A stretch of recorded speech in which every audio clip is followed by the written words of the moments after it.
Hello and welcome to yet another conversation on EdTech Mondays Africa. My name is Joy Doreen Bira and it's so good to have you joining us on yet another conversation. And this time around, we are focused on Recommendation 7 of the 2024 MasterCard Foundation EdTech Conference on driving context-relevant innovation in EdTech across Africa, which is crucial because it ensures that technology-driven educational solutions actually address the continent's unique challenges, opportunities, and cultural dynamics. This requires establishing clear, timely guidelines and approval processes for content, tools, and licenses. Such frameworks help ensure that innovations are aligned with educational goals and needs while also streamlining the adoption of new technologies across the continent. For example, EdTech innovations that prioritize offline functionality, mobile accessibility, and low bandwidth usability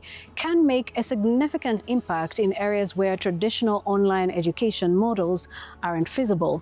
In addition, effective innovations should empower African educators and learners to contribute to the development of their own education systems. And to this we ask, how can African educators and policymakers ensure that EdTech content aligns with local curricula while maintaining global relevance?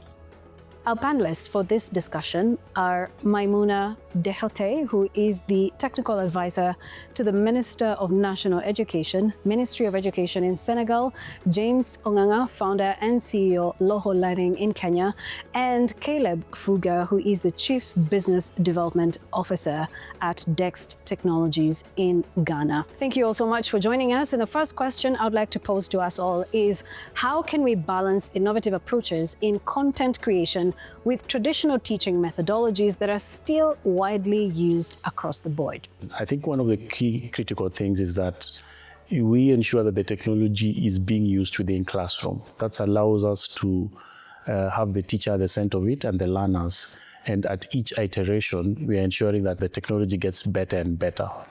One of the things that we do at Lower Learning, an example would be sorting and grouping, which is a concept in preschool. The book would basically ask the learner, after watching a video, to use bottle tops that are in the classroom and sort them based on color and things like that, ensuring that we've accommodated the traditional teaching methods that are there. The other thing that we do is LOHO becomes an enabler. We don't become the single source of truth, allowing for the teachers to also participate in content development. This ensures that downstream there's a sustainable way of ensuring that the traditional teaching mechanisms are in line with what we're innovating. And that's not only for the teachers. We also have a segment where learners can also chime in and ensure that their views are also part of the content that we are reselling. We are a marketplace of multiple publishers. This ensures that we have different perspectives of the same concept that is being taught. You know, we do have the exercise book, textbook sort of learning, and then we have the digital content sort of learning, which is only accessible online. How are you able to strike a balance between the offline and online methods of learning? A project can be a project that requires you to make a clay model, but that exercise comes from a digital perspective. And that can be, once you've planted your tree, take a photo of it and share it within the Low forum for learners. So that's how we blend that. And even in our go-to-market strategies, we ensure that the publishers that we have on board, we have several physical activities that link you to the digital activities. So this can be as simple as scanning as an image of a skeleton in your textbook, and you see the AR version of it within your phone or tablet and things like that. So there are multiple strategies that we do to ensure that the two are talking to each other. Mrs. Maimouna, let me come to you now. And the question I would like to ask you is, how can African innovators and policymakers ensure that EdTech content aligns with the local curricula while mainstreaming global relevance or maintaining global relevance? That's something I'm really keen on hearing from you, especially from the Senegal side of things. Je pense que, en fait, pour que les contenus locaux soient bien pris en compte par les EdTech, il faut de la co-construction. C'est-à-dire que quand on parle de l'utilisation du numérique dans les enseignements-apprentissages, il faut savoir que c'est plusieurs parties prenantes qui interviennent. Donc, il ne faudrait pas qu'il y ait des startups qui sont de leur côté et qui produisent des choses en laissant de côté les enseignants, les élèves et même le personnel administratif.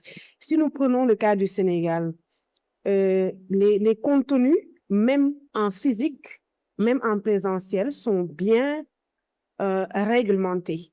Et donc, il faudrait que ces contenus-là puissent être digitalisés de façon à les rendre plus interactifs, de façon à pouvoir différencier les enseignements-apprentissages, mais tout en tenant compte vraiment du contenu local intrinsèque. C'est-à-dire que dans tous les pays du monde, quand on digitalise, ça ne veut pas dire qu'on va aller prendre ce que l'autre a fait. Il faut que ce soit nos contenus, donc il faut que ce soit de la co-construction avec les enseignants. L'impression que j'ai, c'est que très souvent, quand on parle de numérique, on va créer des choses, on crée des contenus, on crée des ressources, et après, on vient simplement dire aux enseignants, implémenter ces ressources-là, utiliser ces ressources. Il faut de la co-construction avec eux, sans oublier, évidemment, les élèves également. Donc, moi, ce que j'aurais proposé, c'est vraiment de l'enracinement, ne pas rejeter ce qui est fait en présentiel, parce que même si les choses ont évolué, il y a quand même du bon. Ça reste du bon. Et maintenant, utiliser le numérique comme un outil, comme un canal de diffusion pour mieux démocratiser les enseignements-apprentissages. Mais vraiment, je prône la co-construction. C'est-à-dire, il y a ceux qui ont la technologie, mais il y a ceux qui ont la pédagogie. Ce sont les enseignants. On ne peut pas enseigner via le numérique en laissant de côté les pédagogues. Si j'avais un mot-clé à donner, ce serait co-construction. Caleb, I want to come to you just to hear your thoughts on this. Mrs. Maimuna talks about co-creation with the teachers. She did talk about with the learners, with the teachers. What are your thoughts on this? Here in Ghana, we moved from objective-based curriculum studies, which was more of rote learning, to standards-based curriculum learning, which is more of a learner-centered approach to teaching and learning. And I believe that to develop a 21st century relevant curriculum, you don't only need the input of the teachers, you need the inputs of the learners because they are the receiving end. And so that is where we stand. We believe that it should be a full circle engagement where even parents are supposed to be contacted. Even the traditional people in our society must be engaged because we are trying to create a curriculum that is going to be all-encompassing. And so that is what informed what we do as a company in Ghana, where we consulted the educators, i.e. the regulators of our space, who have come up with standards-based curriculum learning opportunity. So we looked at the curriculum specifically, and we designed tools with tradition at the background. What do we mean? We looked at tradition because we wanted to make the learning very close to bring the learning very close to the learners. How? You eat maize in your everyday life. How do we use maize to generate electricity as part of the curriculum content generation? For instance, there's a very fantastic activity we have which focuses on formation of clouds in a bottle. So we are looking at the everyday clouds, the rain challenges we are facing in parts of the farming communities, and how children can now have the confidence to create rain through using simple bottles, okay, at their micro piloting level. Are you with me? And so it's an all-encompassing thing. And so the standard-based curriculum in Ghana currently focuses on making students global citizens, of course, but be mindful of tradition and how we can carry on from there. How are you co-creating? Do you develop the solution, then co-create afterwards, or do you do some sort of due diligence with the education ecosystem and then go back and work on your prototypes or on your innovations in this case. How is it working, and how are you making sure that those pieces of content align to the Ghana curricula, for example? As an EdTech solution provider, we started off with having information from the challenge we ourselves experienced growing up in school. And Right. it was probably the lack of physics tools for teaching and learning at the basic level. And so that is what informed our first innovative solution, the science set. So it was just a physics set that was providing resistors, capacitors, speak of how do we call it, diodes, dry cells, trying to put things together to form a simple electronic circuit, okay? And so from there, we realized that there was interest. And so we went back, we looked at the curriculum and we said, okay, what can we do to make sure that every single tool we are producing is specifically aligned with the curriculum? And because we believe in our innovative capacity, we understood what was at stake. We are producing something which should be affordable, because you know that the standards of living in Africa, parents want to have something which is more affordable. And we looked at how easily a teacher can integrate this in the classroom, okay? Mm-hmm. And how personalized the learners could have it. And also the fine line between screen technology and hands-on learning experiences. So we sort of always confuse EdTech solutions for screen technology, which is not the case. There's students have an opportunity to learn things with your hands and also be able to have a combination of the digital understanding or the digital solutions as well. And so that is where the fine balance is. Keeping things the way they are, however, putting together other layers of sort of interdisciplinary approach to the solution. And I believe as we progress, you get to really understand how we were able to shrink a whole traditional science lab into simple boxes such that every child can have their learning too, and it's as affordable as a textbook. Caleb has talked about how they're able to, bring an entire science lab into these little boxes called science kits. In this case, the DEXT technologies.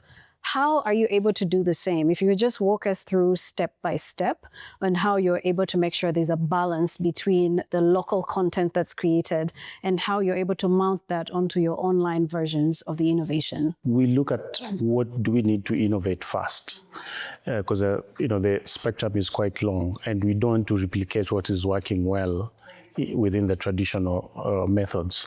So in our case, one of the things that we can do much better than the traditional method is make books come to life. For example, a digital atlas, and I normally tell this story whenever I have engagements with learners.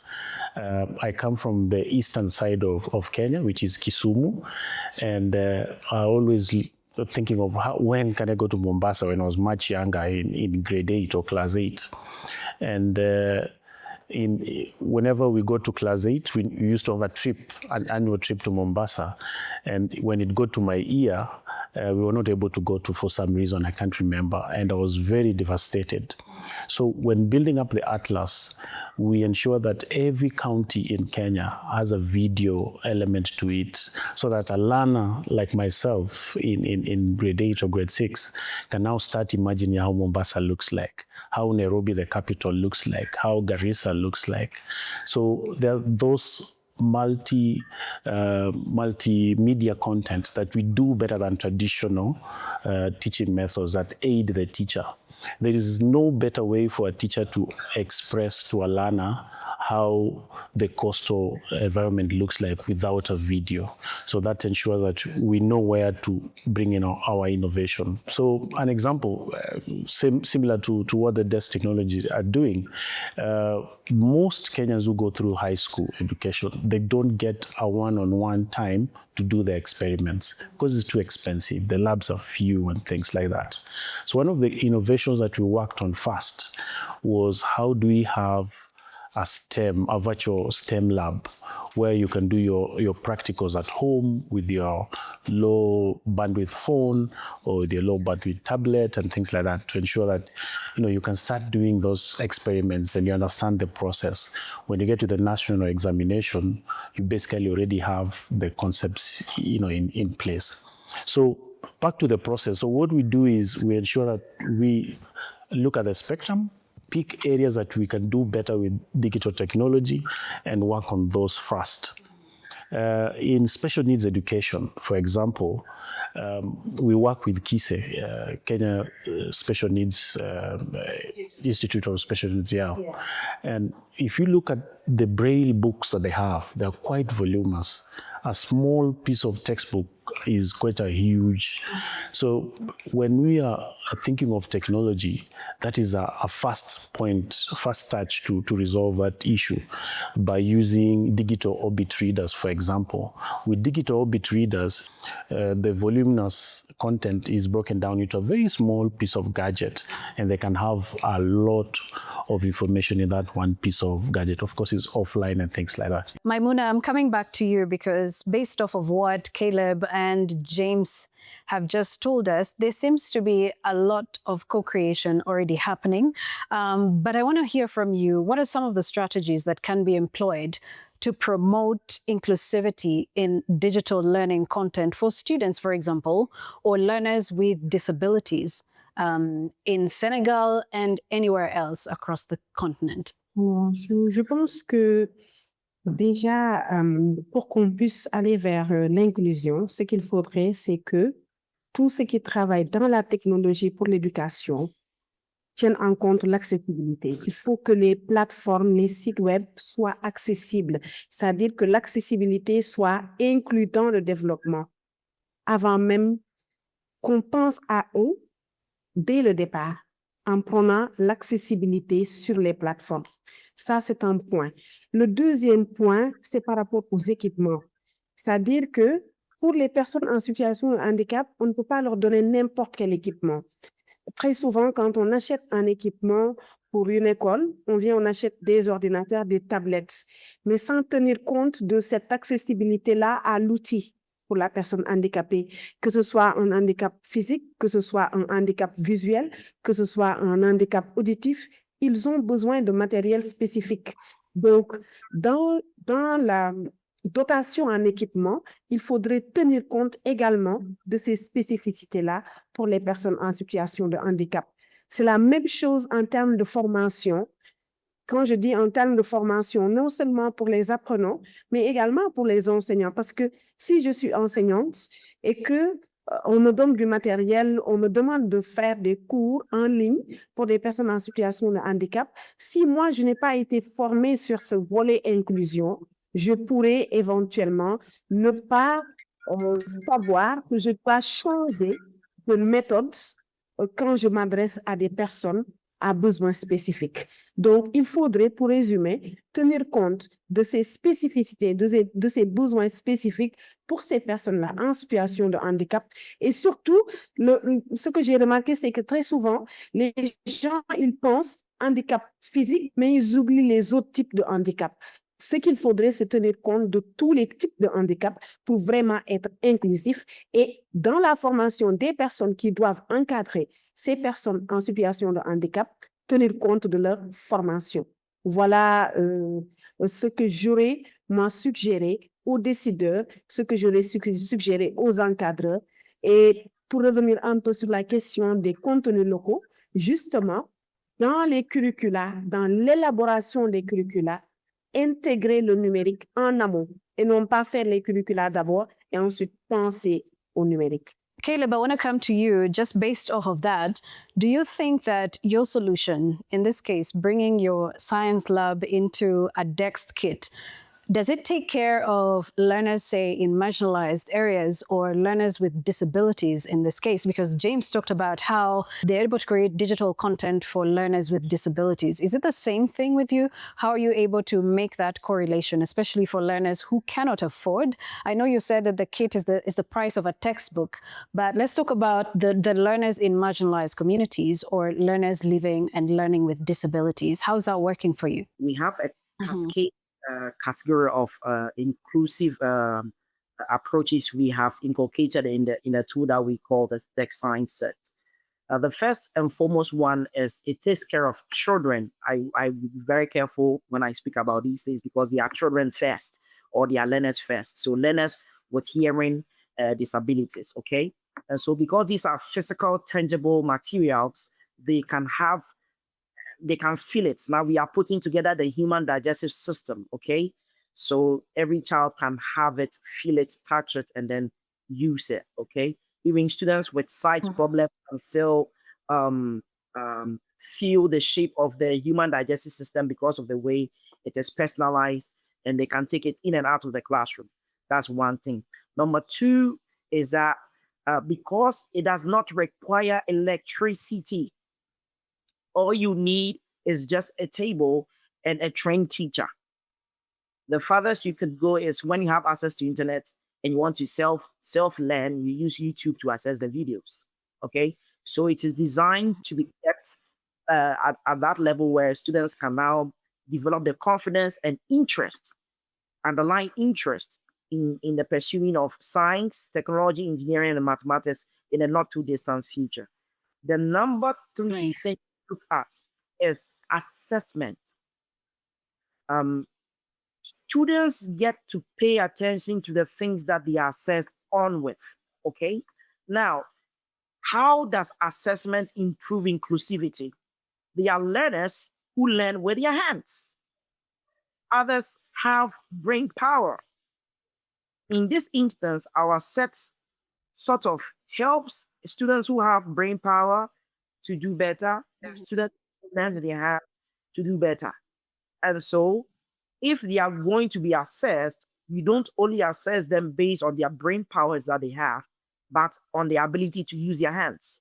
Now, this might be far-fetched, but Africa has a problem of importation. We are a consuming driven country or continent. How are we using our curriculum currently to inspire the children to be producer minded but not consumer driven?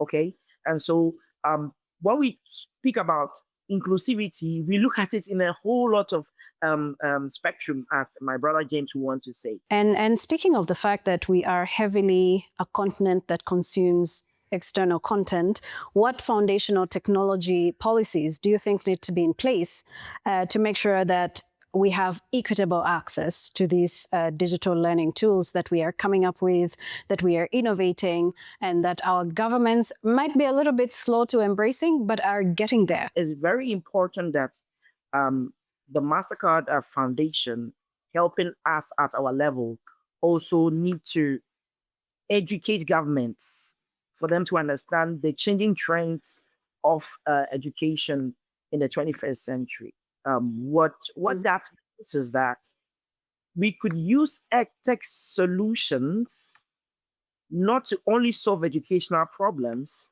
but also solve unemployment problems in our country. What do I mean? We started off 8 years ago and we're employing about 5 people. Currently, we are employing over 80 workers. The question I ask myself is, what would these people be if had not been for our intervention? And so they should see this as more of a partnership to grow not just the schools, but the economy in general. And as I speak today, and I'm a proud African to say this, because we have over 500 schools in the UK who use our products we manufacture in Ghana. That in itself is a statement of that reality where we are telling the younger generation that you can also do something for yourself and change the narrative out there. You've heard what Caleb has said. And so are you satisfied? What more do you think our governments need to do? I want to point out that most of the MasterCard Foundation executives have been becoming ministerial leaders in various governments, Nigeria and Rwanda. And I think that's a positive thing. It means they're picking people with intent. And if this can happen across Africa, and I see the change being sped up. But what I hear Caleb saying is that And this is also true in the local context. We have the ICT policy for education in Kenya already in place, but there's still very little meaningful collaboration between us and the government. And most of the collaboration efforts are either funded by private parties or something external from public effort. So we need a lot of spaces where we can talk and ensure that we are collaborating together. That way we can move this. Now, one of the key hindrances for us, and which should be resolved at a policy level, is the barrier of compliance. So in Kenya, for example, it costs roughly between 150,000 to 250,000. That's about $1,000 to $2,000 to have one piece of content approved. And Loho, for example, we have about 3,000 digital pieces of content. So you can imagine it is an exercise that is extremely, extremely costly. So that becomes a very big barrier for most EdTech companies, especially without a lot of capital. And the other thing is that there are some solutions that are even difficult to evaluate because of those formulas or those barriers that they've created for compliance purposes. For example, for us, we have a product that uses AI, Kalamu, and it is a generative AI that creates additional content based on what the learner inputs or the teacher inputs. How does it go through the evaluation process for you to get that accreditation from KICD? So it means that compliance structure also needs to be updated to ensure that all EdTech tools can be evaluated. And a company similar to Caleb here in Kenya, like Funky Science, they do science kits, and they went to KICD for approval. And there is literally no policy in place to evaluate such kits and ensure that they are compliant. Maimuna, you've heard what Caleb has said. There are 500 schools outside of the continent that are using his solution. And yet in his own country, there are just about 410 schools that are using the solution. And then you can see the challenge that James has talked about as well, where he's talking about how it costs between $1,000 and $2,000 to approve each piece of content. How can we ensure that digital infrastructure supports the widespread adoption of educational technologies? Because on one hand, we're looking at unaffordable costs, and then on the other hand, we're looking at slow adoption of these EdTech innovations. How do we make sure that we are aligned? In addition to the co-creation that you talked about, there are many other challenges that need to be sorted out. What would be your quick solutions from a government perspective to the innovators and also from a government perspective to the private sector? C'est d'abord aller vers la possibilité d'une production d'équipements ou d'infra locaux. C'est-à-dire que ce soit nous qui produisions plutôt que d'aller acheter. Je pense que pour une adoption généralisée de l'EdTech, je commencerai par ça d'abord. Ce qu'il faudrait, c'est assurer la connectivité. Aujourd'hui, en Afrique, un peu partout, on parle de EdTech, on parle de numérique. Et moi, je pense que la base, le fondement, c'est d'abord la connectivité. C'est la connectivité. Aujourd'hui, par exemple, la Fondation Mastercard fait beaucoup de choses en termes d'achat d'équipement. Mais si on achète de l'équipement et qu'en fait, on ne peut pas l'utiliser parce qu'il n'y a pas de connectivité, ça pose problème. L'autre point aussi qui me semble important, c'est la formation. La formation, non pas des élèves, parce que moi, je suis enseignante. Si je suis formée à utiliser le numérique et que je l'utilise dans ma classe, automatiquement, mes élèves vont l'utiliser. C'est vrai qu'on peut former les élèves, mais la formation des enseignants reste un impératif, à mon avis, et parfois, c'est un peu laissé en rade. Il y a également une partie prenante qui est très souvent oubliée. Ce sont les parents. Ce sont les parents. Parce que aujourd'hui, il y a tellement de mauvaises perceptions par rapport au numérique que si les parents ne sont pas sensibilisés, l'enfant peut utiliser le numérique à l'école, mais quand il vient à la maison et qu'il doit faire ses exercices, le parent peut être réticent. Donc, je pense que pour une adoption généralisée de l'EdTech, notamment dans les zones rurales, il faut tenir compte de trois choses principalement. Et ça, avant les infrastructures qui coûtent cher, avant le coût. Parce que même si on règle ce problème d'infrastructure, du coût de l'infrastructure et qu'on a les culturels, socio-culturels qui fait que tu viens me proposer quelque chose, tu achètes quelque chose pour moi, tu me dis c'est bon pour moi, mais moi je n'en veux pas. Parce que culturellement, je ne l'accepte pas. Parce que j'ai des perceptions, des préjugés par rapport à cette chose. Donc, il faudrait gérer le volet socio-culturel.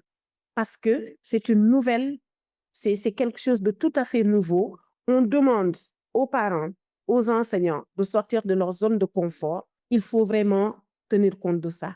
Le deuxième point extrêmement important, c'est la connectivité. Quel que soit le matériel, la qualité du matériel, le coût, quel que soit ce qu'on apporte, s'il n'y a pas de connectivité, ça ne marche pas. Et troisième chose, ce qu'il faudrait, c'est qu'on ait une certaine souveraineté en Afrique par rapport à la production du matériel. On peut aller vers la formation de gens qui vont créer ce matériel dont on a besoin. Je pense qu'un matériel créé localement coûtera forcément moins cher qu'un matériel qui est importé. Donc, en gros, voilà les 3 éléments sur lesquels, pour moi, il faudrait que les gouvernements africains et les acteurs du secteur privé se mettent ensemble pour travailler et de façon synergique, que les expériences de certains pays puissent être capitalisées par d'autres et que l'on puisse avancer ensemble. Just out of curiosity, does Senegal have an approval process of digital content or EdTech content? And if yes, what are some of those recommendations you would like to pass on to the innovators who are creating solutions that tie into Senegal's EdTech ecosystem? Je peux dire oui, parce que le Sénégal a déjà une stratégie du numérique dans l'éducation. Cette stratégie du numérique dans l'éducation est actuellement en cours de développement. Nous avons terminé de l'élaborer et nous sommes pratiquement dans la mise en œuvre. Parallèlement, une stratégie des REL, c'est-à-dire des ressources éducatives libres, a également été élaborée au Sénégal. Et aujourd'hui, dans la mise en œuvre de cette stratégie du numérique dans l'éducation, nous nous sommes dit que nous allons le faire en format pilote pour tester. Comme vous l'avez dit tout à l'heure, nous avons 3 zones pilotes. Nous avons une zone pilote rurale. C'est dans le sud du Sénégal. Et c'est une zone pilote vraiment où il y a des difficultés de connectivité, des difficultés d'infra, des difficultés en termes de formation. Vraiment, toutes les difficultés sont réunies. Réussir là-bas, pour nous, c'est réussir tout le Sénégal. Nous avons un autre pilote dans une zone où c'est plutôt le côté socio-culturel qui nous a intéressés parce que c'est important. C'est une zone assez fondamentalement religieuse, donc où l'on se dit qu'il peut y avoir de la réticence, plus de réticence qu'ailleurs, parce que la réticence, elle est partout, mais on peut en avoir plus là-bas qu'ailleurs. Donc, réussir là-bas aussi, ça nous permet d'apprendre et de capitaliser par rapport aux réticences socio-culturelles dont il faut tenir compte quand on fait du numérique dans l'éducation. Et le troisième pilote, c'est un pilote qui semble a priori plus facile. C'est une zone urbaine où il y a plus d'infrastructures, où la connectivité est un peu plus, disons, on a un peu plus de connectivité, où il y a déjà de la formation. Donc, si on cumule ces 3 pilotes, ça nous permettra en fait après d'évaluer et d'aller vraiment à l'échelle. Et c'est là où justement, nous comptons beaucoup sur la Fondation Mastercard pour éventuellement nous accompagner sur ces pilotes-là, où nous prenons en compte toutes les parties prenantes dont j'ai parlé tout à l'heure, élèves, enseignants, personnel administratif et parents. Beaucoup de gens oublient souvent le numérique dans l'éducation. Il faut tous ces volets-là. Voilà, donc c'est là où nous allons actuellement au niveau du Sénégal. So in this case, do we then have an approval body that looks at the content, or this is something that is yet to be put in place? Pour les contenus, aujourd'hui au Sénégal, nous avons plusieurs plateformes avec des contenus déjà produits plutôt. Et en fait, déjà, ce que j'ai oublié de dire, c'est que le Sénégal actuellement est dans le processus de révision de ses curricula. Et dans le cadre de la révision de ces curricula, le numérique occupe une place centrale. Donc, déjà, nous allons réviser les curricula en tenant en compte qu'il faut que le numérique soit introduit non seulement comme objet d'apprentissage, mais également comme outil d'enseignement. Ça, c'est le premier point. Le deuxième point, par rapport à la validation des contenus, des ressources produites, parce qu'il y a beaucoup de ressources actuellement qui sont produites au Sénégal sur certaines plateformes que vous pouvez d'ailleurs visiter, Prof et autres. Toutes ces productions-là sont validées par l'IGF. L'IGF, c'est l'Inspection générale de l'éducation et de la formation. Donc, les contenus sont validés par l'IGF. Dans le cadre de la stratégie du numérique dans l'éducation, nous travaillons vraiment de façon très inclusive en intégrant autant les directions pédagogiques, l'IGF qui a en charge la validation des curricula, qui a en charge d'ailleurs l'écriture des curricula, les enseignants eux-mêmes, les élèves, les parents d'élèves. Toutes les parties sont prises en compte pour qu'on ait vraiment un numérique introduit, mais de façon vraiment inclusive et acceptée. C'est pour cette raison que nous avons également élaboré une stratégie, parce qu'il en faut. Quand on veut faire sortir les gens de leur zone de confort, il faut penser déjà à une stratégie de conduite du changement pour que ce soit accepté. D'autant plus que, comme on le sait, il y a beaucoup de dérives sur le numérique, sur les réseaux sociaux, ce qui fait que beaucoup de gens souvent ont tendance à assimiler le numérique à du négatif, ce qui n'est pas le cas. Ça peut être un excellent outil pour booster la qualité des enseignements apprentissages et renforcer les compétences des apprenants. Caleb and James, now coming to you guys, and in closing, really, sustainability is one of the key things when we're talking about innovation and EdTech innovation in this case. So I want to hear from us all in terms of making sure that the technologies we're developing are living a lifetime that is longer than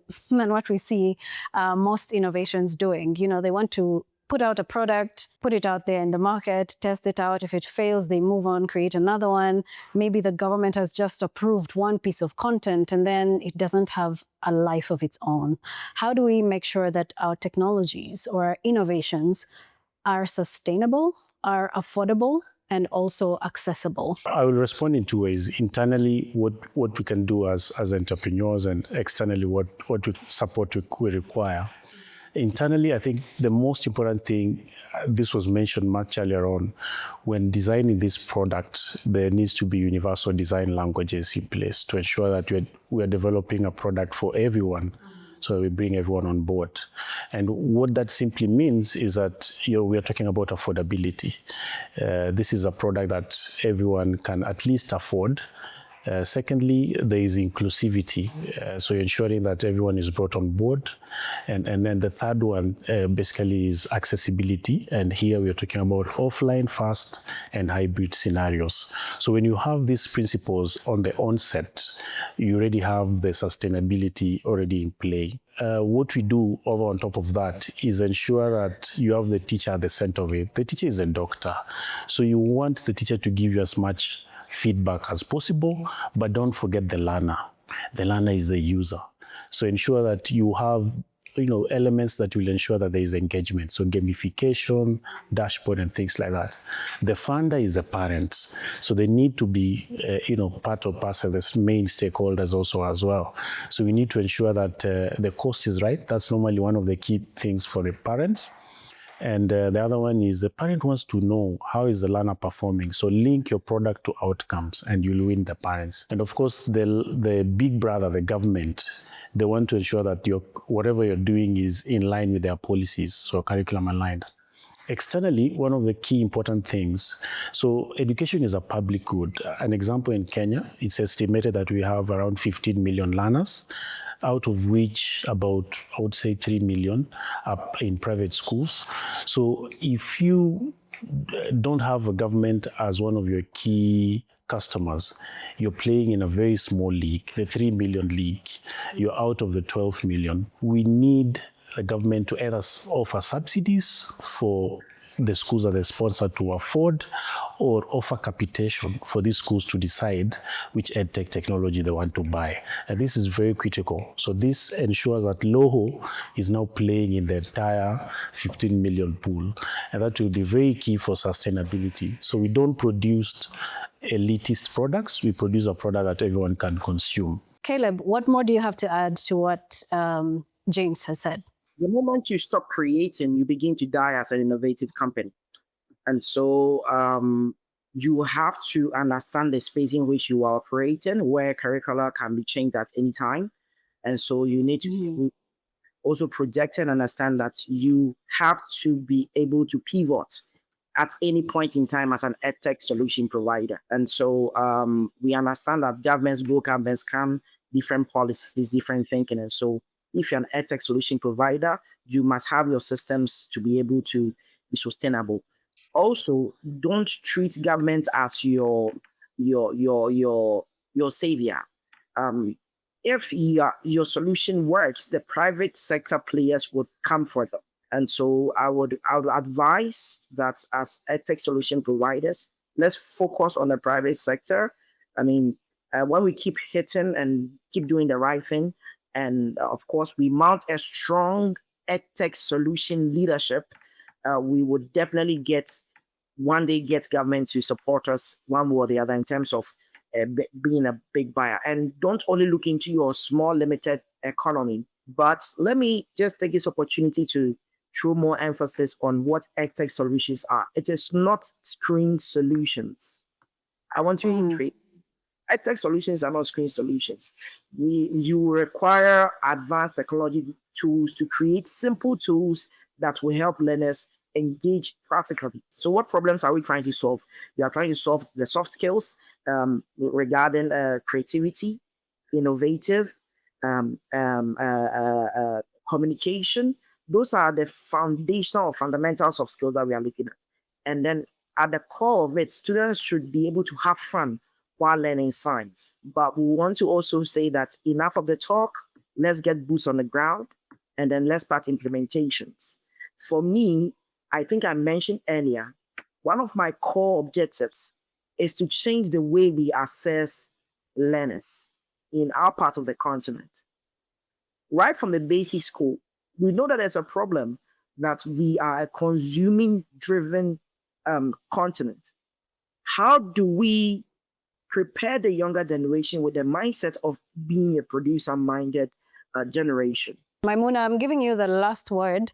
How do we make sure that the technologies we are approving in the government side are, one, sustainable, are accessible, and are affordable?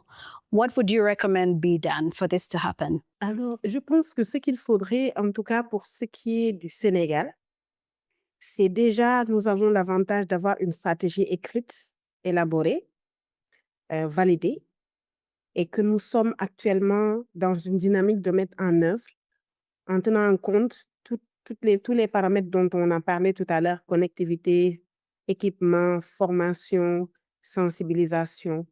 Donc, je pense que ce qu'il faudrait, c'est une collaboration entre le secteur privé, le secteur public, les startups, pour qu'on soit en mode co-création. Parce que les startups ont la particularité de pouvoir aller plus vite que l'école, qui est un milieu assez réglementé, donc qui ne peut qu'y aller très, très lentement. L'autre avantage que nous avons, si tout le monde met la main à la pâte au Sénégal, et nous comptons, comme je l'ai dit tout à l'heure, sur la fondation, sur les startups que vous accompagnez, sur tout le secteur privé, nous lançons un appel en tant que ministère de l'Éducation nationale à toute la communauté sénégalaise pour nous accompagner dans la mise en œuvre de cette stratégie du numérique qui est aujourd'hui un pan incontournable pour être vraiment dans la modernité parce que permettant de renforcer l'accès et de démocratiser le savoir. Et je vous remercie de nous avoir donné l'opportunité, voilà, de nous exprimer ici pour que partager avec nos collègues du Ghana, du Kenya, sur les pratiques que nous faisons. And that pretty much brings us to the end of this conversation where we've been speaking about guided, context-relevant innovation with clear and timely guidelines and approval processes for content, tools, and licenses to encourage innovation, investment, and technology mainstreaming. Thank you all for joining us on this conversation. Until the next one, it's bye-bye for now. My name is Joy Durin Bira.